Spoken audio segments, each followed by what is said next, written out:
Hello, my name's Tamika, and you're listening to A Walk in the Park with Animal Friends. So we're joined by Sam today from Joii. So Sam, tell our listeners a little bit about yourself and what it is that you and Joii do. Hi, it's great to be back. I'm Sam Webster. I am one of the vets at Joii Pet Care. We are a pet healthcare app dedicated to bringing affordable and accessible pet care to every pet across the UK. So what does that mean? That means that we provide 24/7 access to online veterinary consults for Animal Friends customers. They are completely free any time of the day or night. We also provide expertise from our veterinary nurses who are particularly focused on helping puppies, kittens, and anyone with a nutritional question. Food is a minefield these days, so if you need some expert help, we're the place to come. We also have a team of behaviourists who support with anything from how to help your puppy get trained to separation anxiety, a lot of things like that.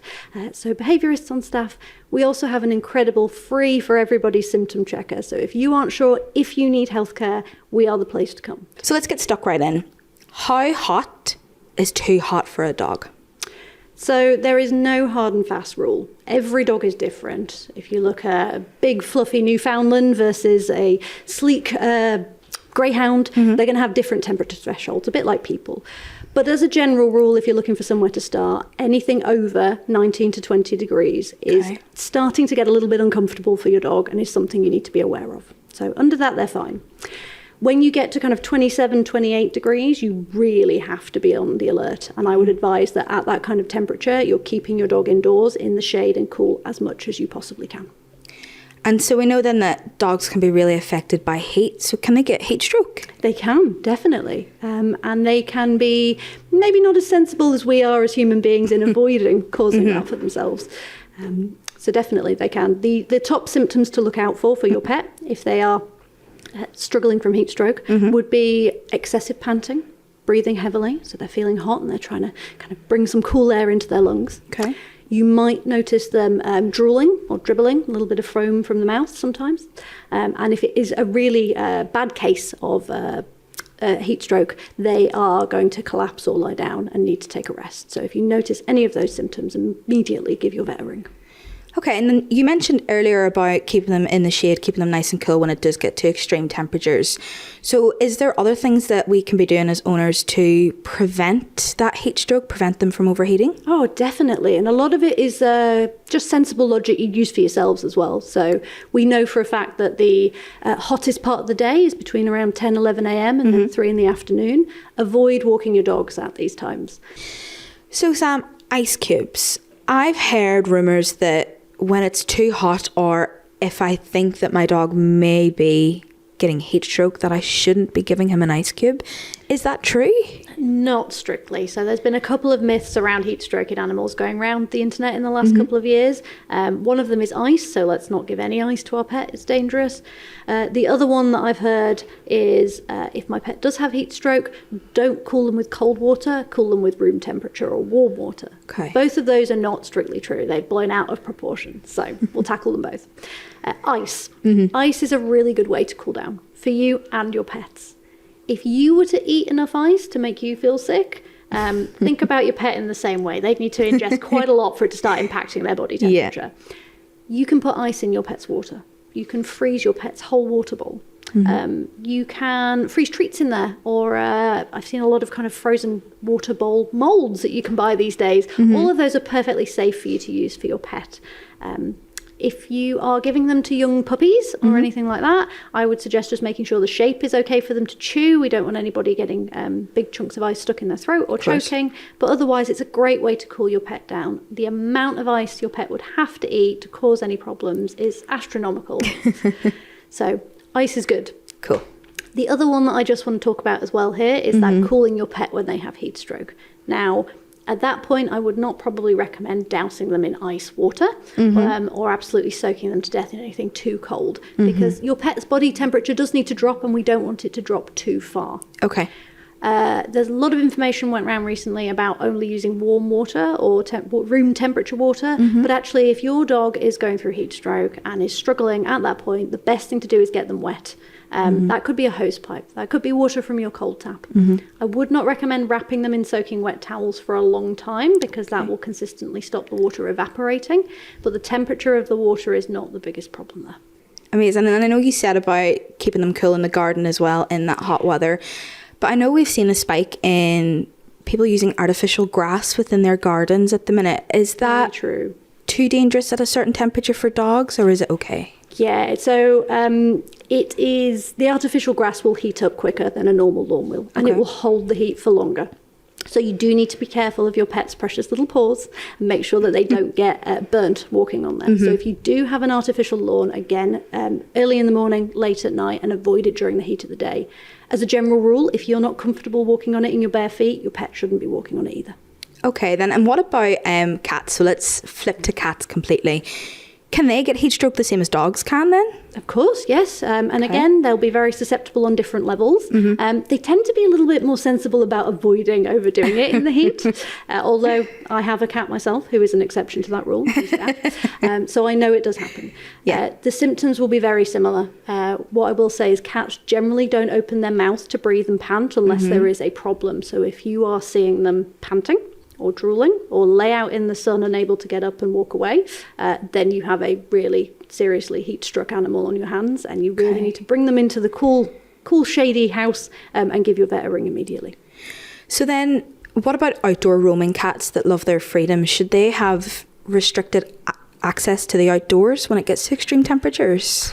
This is a bit of a controversial one, and it's because every cat is different. Some cats, if you close the door and keep them in, are going to be okay. Others are going to get incredibly stressed, and that can lead to its own health problems. So I think there's a bit of a judgment call to be made by every cat owner in that situation. If your cat is relaxed enough that you can keep them in during the heat of the day and let them go out overnight, great, then I would recommend that. And helping them stay cool, I know you said that they can keep themselves cool. They're a little bit more adapted than what dogs can be. But the things that you spoke through about dogs, helping them keep cool with ice cubes, maybe things like a cool mat, do those rules also apply to cats? Can I just give a cat an ice cube? Yeah. Particularly if you want to put them in the water bowl or freeze a water bowl and then put it out to melt during the day, that will give them access to really cool water for the whole day. Probably would avoid the paddling pool or a good swim for a cat. They're not the biggest fans. But yes, you've mentioned cool mats as well. They are great. They are activated by the weight and the heat of your pet's body. So while they can be a little bit expensive to buy, they last for a really long time and they're really effective. Amazing. So then what about kind of things in general for cats and dogs? So sun cream. Can both of those wear sun cream? They can indeed, yes. Although what I would say is you want a pet-friendly sun cream. So there are specific products in the pet market that are for animals. And the reason for this is that human sun creams, if licked off, can be dangerous and toxic in high levels to your pet. And they will lick. You know what dogs and cats are like. You put a cream on, they want it straight off. So yes. So do all pets need sun cream? Do I need to lather my cat as much as I would lather my short-haired dog? No, you would not need to lather every pet. The main thing to look for and to be aware of is pets with white coats or very thin coats. Your hairless breeds, those in particular, will want some sun cream. And any areas of skin that are where the hair is particularly thin. So think about ears, around the nose, a bare tummy. So obviously we as humans use sun cream to avoid sunburn like we would with our pets, but it's also used to stop the effects of skin cancer. So is that the same for our pets as well? It is, yes. And referencing those white haired pets, they can be prone to types of skin cancer, which is why it's so important to make sure that they've got that sun cream on board. Okay, so then let's think about things that we would do with our pets in the summer. So the beach. If we're to take a dog to the beach, are there any dangers there in terms of the water? So if we've got a breed that loves to swim, do any dangers come with the salt water and drinking that too quickly? Yes, so it's great for dogs to go to the beach. Again, just a reminder to our listeners that keep them out of the kind of heat of the day. And if you're going for a whole day with the kids and the barbecue, they're probably best left at home because they will they will overheat over time. If you are taking them, make sure you've got fresh water on hand at all times, because as you've said, they're going to go for a swim, they're going to have a run, they're going to get thirsty. And the most easy thing for them to access is that salt water. Now, it's salty, and that is not natural for us to drink or for them to drink. And it does actually come with risks of what is, in essence, salt poisoning. So overdoing it with the salt then changes the electrolytes in their body and can cause some really nasty symptoms. And what are those symptoms? So the first thing you'll notice is that your pet becomes more thirsty. They've taken salt in, and that makes them need more water. So they will drink and they will drink. And the next thing you'll notice is vomiting and diarrhea. Now, we have had Joii had calls from clients who are at the beach talking about this, because it can be quite subtle, or it can be quite dramatic and explosive, as it were. Apologies if that's too much information. But the salt will pull all of the water basically out of your dog's tummy, and it will find a way out of the body. So vomiting and diarrhea will be the first thing you're looking for. And after that, your pet's likely to get a little bit wobbly and shaky on their feet as that salt alters their metabolism. And if it's a really severe case, they may collapse at that point. So some scary things that can be looking out for there. So thank you for all of that advice, Sam. One last thing I want to ask you before I let you go is, in this hot weather, if we are travelling with our pets, cat or dogs, what is another thing, apart from clean water, that you really recommend we bring along with us? So when you're travelling with your pet in summer, make sure, we've already talked about the water, I'd make sure that wherever you are, you have the capacity to give them shelter and shade from the sun. So if you're going for a day out or to the beach, bringing your beach umbrella or your sunshade is a great idea. And always have a bottle of sun cream on hand. That's great. Thank you so much, Sam. Thanks. Thank you to all of our listeners. You can find out news about our podcast on our Instagram or TikTok handles, which is at Animal Friends Insurance, or on our Facebook page at Animal Friends Pet Insurance.